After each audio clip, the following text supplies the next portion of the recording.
looked at me across the table at the coffee shop with a surprised look, and he said, "You mean I don't have to make a separate dinner for my kids and another one for me to eat healthy?" Yep. Have you ever been trying something and it felt overwhelming? Eating healthy is something that felt overwhelming for this gentleman I was speaking with. And whenever you've gotten a few ideas, you've tried a few things, then it doesn't seem so daunting. It seems doable. That's what happened for him. That's what I want for you. That's what we're going to talk about today, is how to eat healthier without it being overwhelming.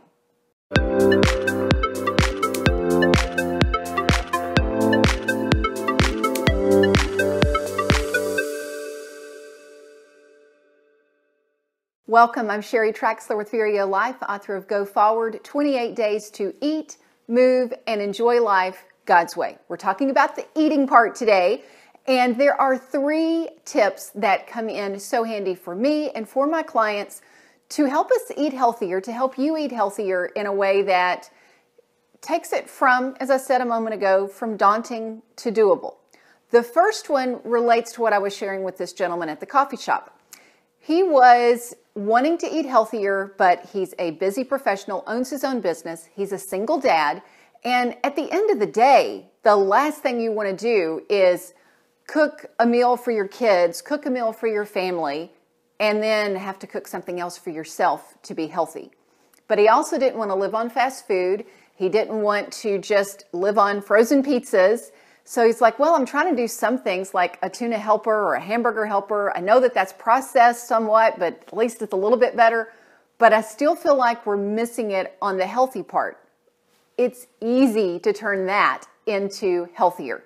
I talk about a powerful plate in another video, and I'll link that down below and up above and all the places. But I want you to just conceptualize really quick. A powerful plate, in a nutshell, is carbohydrate and protein, approximately equal amounts, a little bit of healthy fat, and then that same volume of food in vegetable. And so I told him, I said, you know, that hamburger helper, that tuna helper, instead of having a large bowl of it for yourself and even for your kids, we might as well get them eating healthy too.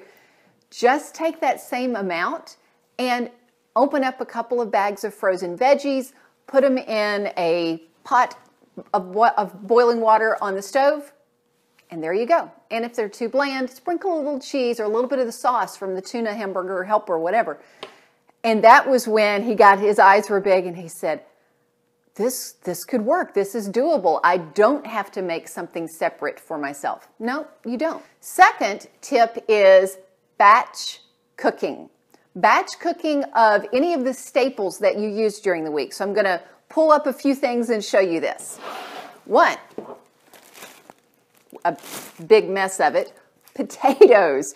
Potatoes are fabulous to batch cook. You can cook up all your sweet potatoes, all of your red potatoes, white potatoes, whatever you're eating on that, enough for the whole week in one go. And then honestly, they're great for quick snacks. This with, sliced up with a little bit of peanut butter, something like that. Makes an easy after school snack, an easy after work snack. Also, if you're putting a meal together and on Monday night and Thursday night you're having potatoes, you only have to cook it once. It's already done in a batch. Something else that's really good for batch cooking is barley. And we just had a big batch of this that we used last week. And used it in chilies, as a base for chilies. Used it with a chicken dish. It's actually, instead of oatmeal, something I'll have for breakfast every so often. So just reheating it in the oven or reheating it on the stove, instead of it taking an hour to cook every time that you have it, you reheat it in, 5-10 minutes. Brown rice will do the same thing for you. When you're doing your grains, your potatoes, your carb portion, those you can batch cook, and they're pretty much good for the week. What about your meats and chicken, things like that? Those are not going to stay good for a week if you've batch cooked them, but you can do a batch cooking of meats every 2 to 3 days. You don't have to cook every single night. Let me give you an example of something that Doug and I really like to do with ground beef. We will batch cook ground beef for 2 or 3 meals, 2 or 3 days, plain. And then one night we'll do Indian. We'll take some of it, we will spice it up with Indian spices, put in garbanzo beans, and either over barley or typically over barley. And then we also keep taco shells handy. So another night we take the leftover ground beef, spice it up with Mexican spices, some salsa, and instead of garbanzo beans, black beans, and now suddenly it's taco night. Another version of batch cooking that you don't even have to do is in the produce section of most supermarkets, also at delis within a supermarket. There are a lot of things that are already chopped for you, already made, already put together. And the freezer section, cauliflower, kale, one of my favorites, broccoli. Yes, you can grow these things in a garden if you're a gardener, but you're not always going to get a good crop. So the frozen section of the grocery store becomes our garden. Tip number 3 is double it up. I was so excited when one of my clients, and this was just a couple of weeks ago, she and I were talking about preparing for a very busy season that she's coming into. And I said, have you thought about doubling recipes? And she said, oh, Sherry, I'm on that. She loves to make soups in the spring and in the winter time. So she was making vegetable soups and doubling the batches. And in fact, I asked her, could I share the picture of what she did? So here's a picture of that.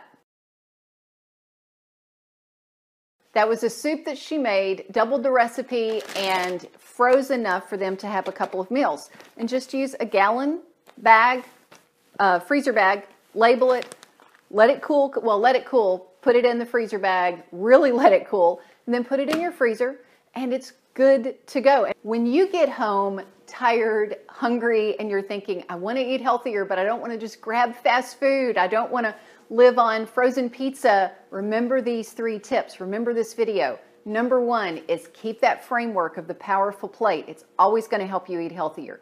Number 2 is batch cook, both your carbohydrate and your meat, and then let your grocery store batch cook your veggies for you.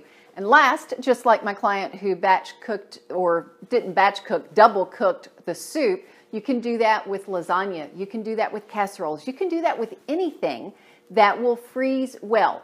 Double the batch. You're in the kitchen chopping anyway. Put it in the freezer, and then you have it whenever you get home and you're tired and hungry.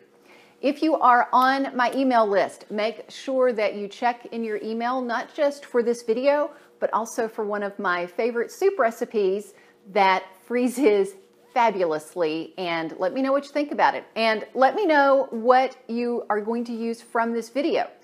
Comment below, email me directly, sheri@theveryolife.com, and let me know that. Thank you for being here. Thank you for subscribing. Click that notification bell so you remember to get all of these videos. And until next time, find your path and fulfill your unique potential.